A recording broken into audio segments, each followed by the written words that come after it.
오케이, 시작. 안녕하십니까. 19308036 최윤수입니다. 희망 직업 조사 발표를 시작하도록 하겠습니다. 먼저 제가 처음으로 희망하고 있는 직업은 사설 경호원입니다. 사설 경호원은 이제 업체, 회사에 소속된 경호원을 말을 하는 거고, 사설 경호원이 되는 방법은 크게 어렵지는 않습니다.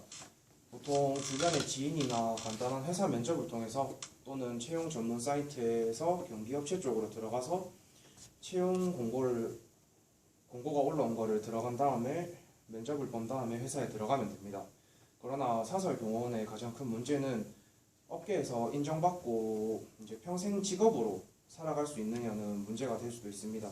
왜냐하면 경호는 매번 현장이 틀리고 근무 시간이랑 근무 장소가 다 틀리기 때문에 처음에 시작하면 아는 것도 없고 소속 팀원들과 친하지도 않고, 그래서 처음에 사설 경호원을 하게 되면은 어려울 수는 있으나 그 후에 본인이 적응을 잘 하고 본인의 적성과 잘 맞으면은 더 즐겁게 일을 할 수 있다고 저는 생각을 합니다. 그리고 시간이 지나서 본인의 능력을 인정받고 올라간다면 좀 더 전문적으로 현장을 통제할 수 있고 볼 수 있어야 된다고 생각을 합니다. 사설 경호원은 제일 처음에는 복장이나 용모에 신경을 많이 써야 되고, 또 현장도 종류가 많기 때문에 여러 현장을 다녀보고 고생을 해봐야 나중에 본인의 능력을 인정을 받을 수 있고 직급도 오르고 급여도 올라서 더 안정적으로 일을 할 수 있습니다. 이제 사설 경호원이 하는 일은 기본적으로 출입 통제, 질서 유지, 안내 이런 것들은 다 기본이고, 가장 중요한 것은 현장 운영인데, 현장 운영은 보통 팀장급부터 한다고 생각을 하시면 되고, 직급이 올라갈수록 현장을 전체적으로 볼 수 있어야 되고, 내부 외부 상관없이 안전관리 업무를 할 줄 알아야 합니다. 사설은 크게 신변보호와 집단민원 현장 이렇게 두 개로 나눌 수 있는데, 신변보호는 일반인 신변보호, 법원 동행 경우, VIP 수행 경우 이렇게 세 가지가 있습니다. 신변보호는 보통 여러 가지 상황이 발생할 가능성이 높고 상황 판단이 빨라야 되기 때문에 보통 들어가게 되면은 일을 좀 할 줄 알거나 현장을 전체적으로 볼 수 있는 사람들이 들어가게 됩니다. 집단 민원 현장 같은 경우에는 민간인들이 많이 모이는 장소에 있는 행사를 얘기를 하는 건데, 대개로 콘서트, 사인회, 대회, 총회 집행 이 외에도 많은 현장이 있습니다. 근데 업체마다 주력으로 하는 현장이 다 틀리기 때문에 여러 현장을 다녀보면서 경험을 쌓는 것을 추천합니다. 저는. 두 번째로 제가 소개할 희망 직업은 공무원 경호원입니다. 공경호는 보통 대통령, 청와대나 VIP 전담 경호를 말을 하는 거고, 공무원 경호는 사설 경호원과 다르게 되는 방법이 조금 많이 까다롭습니다. 처음에 채용 공고가 올라오면은 원서 접수를 하고 1차 시험, 2차 시험, 3차 시험을 보고 최종 합격의 순으로 보는데, 채용 공고는 보통 7월달부터 올라와서 10월쯤에 최종 합격이 난다고 보시면 됩니다. 1차 시험은 서류 전형, 필기 시험, 인성 검사로 구성이 되어 있고, 서류 전형은 응시 자격 기준 적격 여부를 판단을 합니다. 그리고 2차 시험은 인성 검사 및 체력 검정 시험이 있는데, 원래는 논술 시험을 봤었는데 지금은 논술 시험이 폐지가 돼서 논술 시험은 안 보는 걸로 알고 있습니다. 그리고 인성 검사는 성격의 특성 및 태도 진단 검사 총 5종 5개 항목을 다 봐야 하고, 체력 검정 시험은 배근력, 윗몸 일으키기, 제자리 멀리 뛰기, 10m 왕복 달리기, 이렇게 5가지가 있습니다. 그리고 3차 시험은 기본 신체 검사와 면접 시험으로 구성이 되어 있습니다.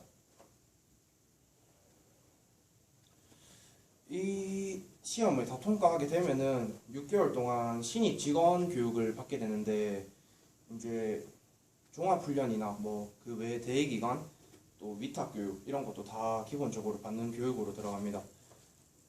그리고 지금 응시 자격이 위에 보시는 것과 같이 뭐 한국사 능력이나 어학시험 이런 거는 기본적으로 가지고 있어야 되고, 응시 연령은 만 20세부터 만 35세 사이에 응시를 할 수 있습니다. 군 복무에 따라서 응시 사안 연령은 1에서 3년이 연장이 되는데, 뭐 대개 만 35세에서 35세까지 다 면접을 볼 수 있다고 그렇게 알고 있습니다. 그리고 이제 무도 단증 같은 경우에는 더 이상 이제 가산점이나 이런 게 부여하지 않기 때문에 단증이 있어도 뭐 응시도 가능하고 뭐 특별하게 운동을 했거나 단증이 있다 해서 가산점을 받고 점수를 더 받고 그런 거는 없습니다. 이거는 와 이야기하나? 그 중간에 그거 아닙니까? 요거는 그냥 시험 그거 설명을 해라. 내한테 설명하지 말고 발표를 해야지. 영어 시험 성적은 5개 어학 시험 중 1개를 선택을 해야 되는데 토익 700점, 텍스 340점, 토플, PBT 530점, IBT 71점, GTELT 65, 레벨 2, 플렉스 652점 이렇게 통과가 점수인데 이 5개 어학 시험 중에 1개를 통과를 하면은 응시를 할 수 있습니다. 그리고 경호처 경호 대상 목록인데 첫 번째는 대통령과 그 가족, 두 번째는 대통령이 당선된 사람과 그 가족, 세 번째는 대통령 권한 대행과 그 배우자, 네 번째는 본인이 의사에 반하지 아니하는 경우에 하나여 퇴임 후 10년 이내의 전직 대통령과 그 배우자, 다섯 번째는 방한하는 외국의 국가 원수 또는 행정수반과 그 배우자, 여섯 번째는 경호처장이 경호가 필요하다고 인정하는 국내 요원. 이렇게 6명을 크게 간추릴 수 있습니다. 세 번째 희망 직업은 경비지도사입니다. 경비지도사는 경호원들을 지도하고 감독하고 교육하는 사람인데 크게 일반 경비지도사와 기계 경비지도사로 나뉘는데 저는 일반 경비지도사가 되는 방법에 대해서 말씀드리겠습니다. 경비지도사는 일단 1차 시험과 2차 시험으로 구분이 되는데 1, 2차 시험 모두 동일한 날짜에 시험이 실시가 되고 1차 시험, 2차 시험 모두 객관식 사지 선택형이고 1차 시험을 불합격하게 되면은 2차 시험은 무효로 아예 처리가 돼서 2차 시험을 볼 수 없게 됩니다. 시험에 합격하면은 기본 교육을 이수를 하여야 되고 그래야 자격증을 신청할 수 있습니다.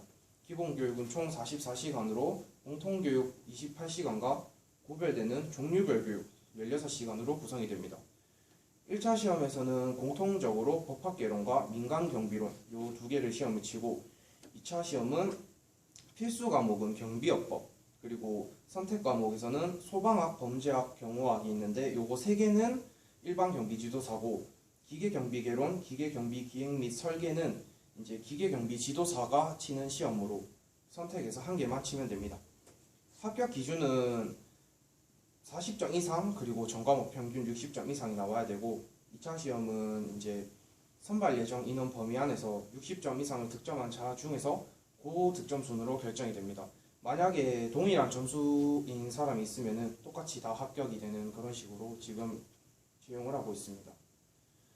응시 자격에는 지금 제한이 없으나 요 밑에 적혀 있는 거와 같이 아무래도 사람을 경호하고 지키는 일이기 때문에 범죄를 저질렀던 경력이나 뭐 이렇게 만 18세 미만이거나 또 파산 선고를 받고 복권되지 아니한 사람 그 밑에 이제 각종 범죄 행력이 있거나 유예기간이 지나지 아닌 사람은 경비지도사를 응시를 할 수가 없습니다.